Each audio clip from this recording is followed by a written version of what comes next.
Hi all, we will discuss problem 34 from LeetCode. हम लोगों को प्रॉब्लम मिला है। प्रॉब्लम स्टेटमेंट ये है, given an array of integer nums, सब जो कि सॉर्टेड है इन नॉन डिसेंडिंग ऑर्डर, यानी कि असेंडिंग ऑर्डर में छोटे से बड़े। Find the starting and ending position of a given target value. एक टारगेट वैल्यू दिया रहेगा, उसका फर्स्ट ऑकरेंस और लास्ट ऑकरेंस का इंडेक्स रिटर्न करना है हमको। If target is not found in the array, we have to return -1 -1। अगर वो टारगेट वैल्यू नम्स में प्रेजेंट नहीं है तो हम लोग सिंपली -1 -1 रिटर्न कर देंगे। You must write an algorithm with big O of log n time complexity. So this in itself tells us that this is going to be a binary search log n time complexity. Let's see the example. Nums ये array 5 7 7 8 8 10 and the target value is 8। तो 8 का first occurrence हमें third index पे मिल रहा है 0 1 2 3, और 8 का लास्ट ऑकरेंस हमें फोर्थ इंडेक्स पे मिल रहा है यहाँ पे। और we are giving the output 3,4। That means हम लोग 3,4 को रिटर्न कर रहे हैं फंक्शन को। This is our function. Example 2 5 7 7 8 8 10, target value is 6। हम लोगों को 6 यहाँ पे नहीं दिख रहा है, इसका मतलब 6 प्रेजेंट नहीं है इस एरे में, और we are returning the output -1 -1। Okay, that's fine, and this is also empty and the target value is 0, so again we are returning -1 -1। अभी देखते हैं कि how to do problems in LeetCode।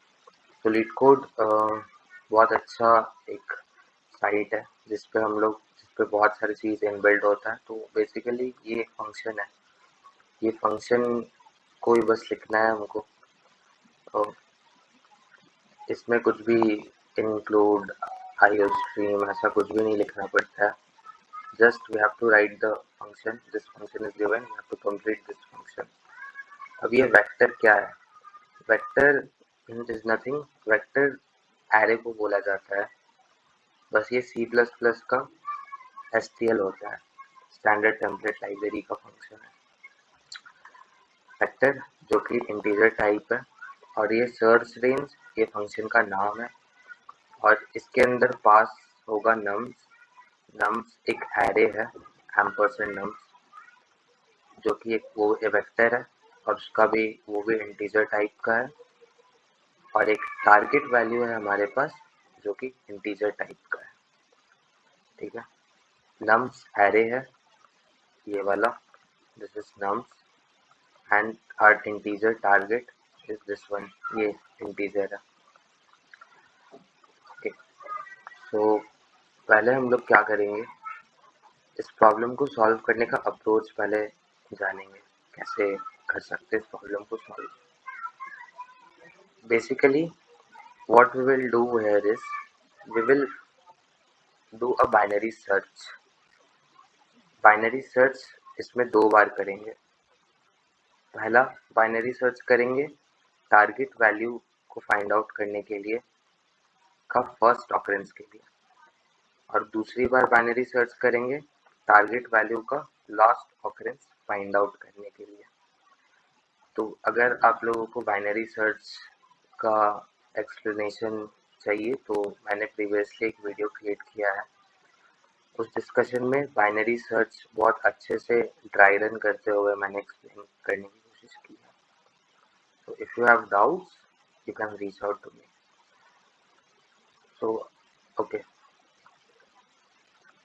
so we will create a vector जो कि integer type का होगा, और उसका नाम हम लोग ANS आंसर लिख देते हैं, और इसको डिफाइन कर देते हैं 2, -1। इसका मतलब है कि ANS वेक्टर के अंदर में दो स्पेसेस है, दो इंडेक्स है 0 और 1, और दोनों ही -1 फिल कर दिए दोनों ही पोजीशंस पे हमने। Okay, this is what we are going to return. ये हमने पहले से -1 डिफाइन कर दिया है, क्योंकि अगर किसी भी कंडीशन में टारगेट अवेलेबल नहीं है नम्स में, तो सिंपली -1 रिटर्न हो जाएगा, जो कि यहाँ पे आउटपुट होना चाहिए। रिटर्न, ओके, बट रिटर्न करने से पहले we will do binary search. तो बाइनरी सर्च करके आंसर के 0th इंडेक्स पे bs फंक्शन क्रिएट करते हैं और इसमें पास करेंगे नम्स, टारगेट और ये 0। ये 0 हमने बेसिकली लिखा है ताकि समझ में आए कि ये फर्स्ट ऑकरेंस है। ans at position 1, answer vector के फर्स्ट इंडेक्स पे क्या होगा कि राइट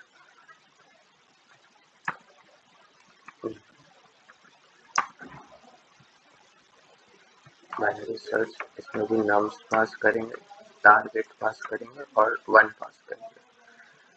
तो बेसिकली ये 0 और 1 जो है, ये लिखा है हमने स्विच करने के लिए लिखा है, क्योंकि दोनों ही सेम फंक्शन होगा। और 2 बार फंक्शन लिखने से अच्छा है कि एक ही बार फंक्शन लिखे और कोड डुप्लीकेट ना हो, हमारा क्लीन कोड लिखना है हमको, डुप्लीकेसी नहीं मिलना चाहिए कोड में। तो अब bs फंक्शन को डिफाइन कर लेते हैं कि bs, और इसमें क्या होगा, वेक्टर पास कर रहे हैं इंटीजर टाइप का, जो कि है नम्स, इंट टारगेट पास कर दें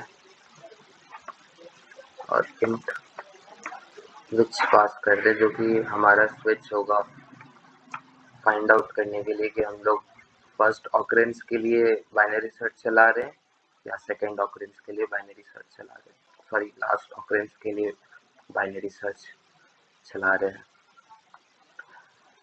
अभी इसमें क्या करेंगे, let's start our binary search. तो बाइनरी सर्च करने के लिए पहले हमको पॉइंटर लेना पड़ता है, और pointer int low is equal to 0 and इस लाइन में डिफाइन कर देता हूँ i is equal to n-1।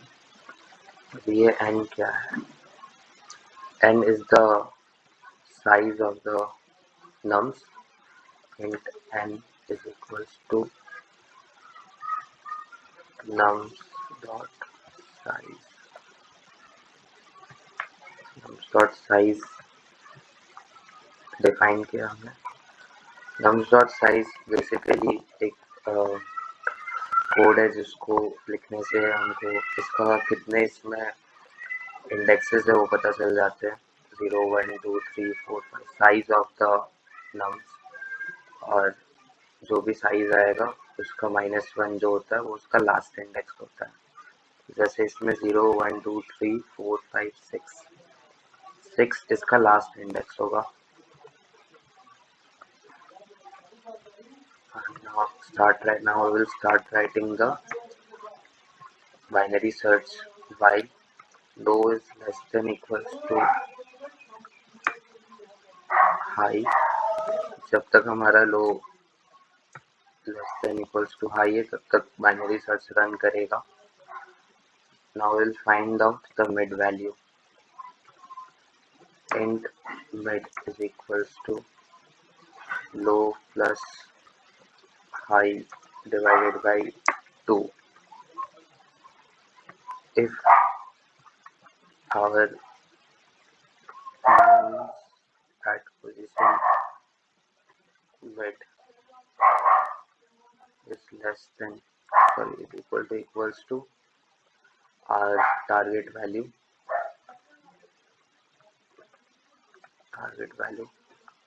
then we will simply return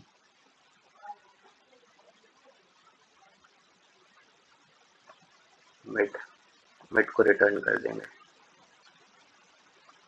okay, तो यहाँ पे कुछ कोड अभी बाकी है लिखना, but if her target value mid नहीं है तो क्या होगा, तो वो देख लेते हैं। Else if nums at position mid is less than target, तब क्या होगा, then we will search in the right direction. Right direction में सर्च करने के लिए we will change our high, change our low is equals to mid plus 1 कर देंगे।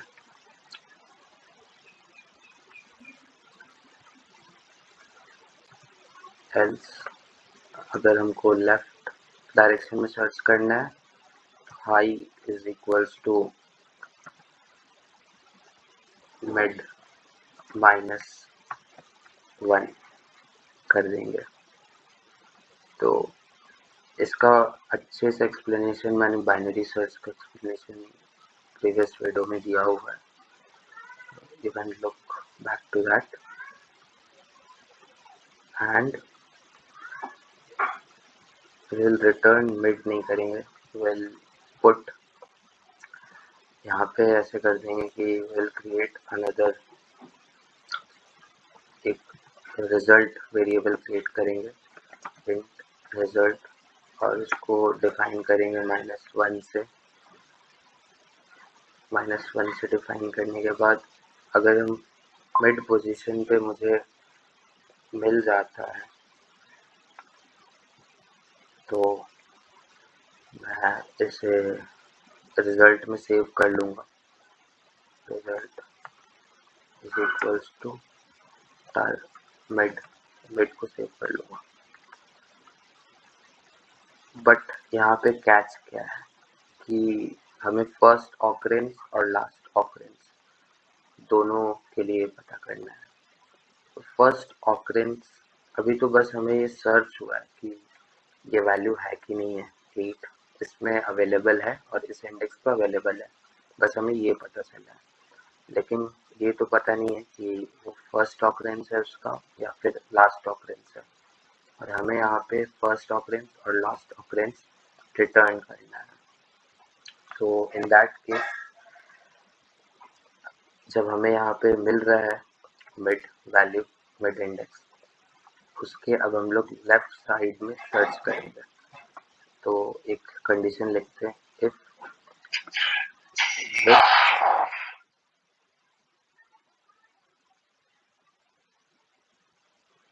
if our which is equals to 0, अगर which का value 0 है तो उस केस में we will put high is equals to mid -1।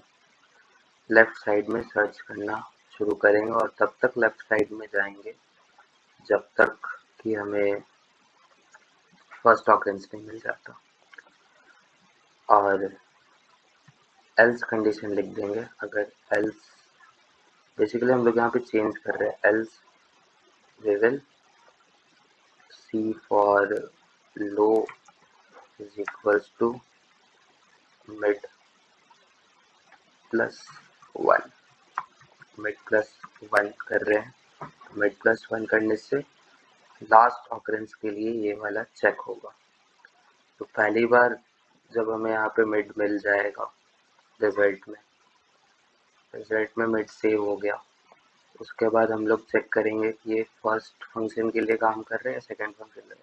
तो जब फर्स्ट फंक्शन के लिए काम कर रहा होगा तो हम लोग हाई वैल्यू को मिड -1 इसलिए करेंगे क्योंकि हम लोगों को लेफ्ट साइड में सर्च करना है, ये इसका फर्स्ट ऑकरेंस मिलेगा हमको इससे।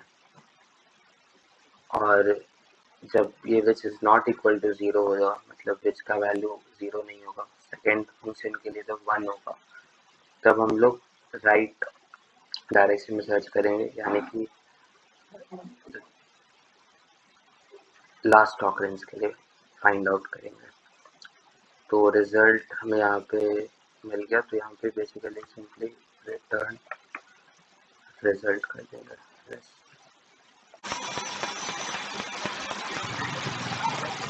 ओके, तो हाँ, इधर पे ब्रैकेट होगा, this is important to do. Let's run it. It's accepted. Wow, one submit. Wow. ठीक है, तो that's how इस प्रॉब्लम को किया है मैंने. Hope you like that. Thanks for watching.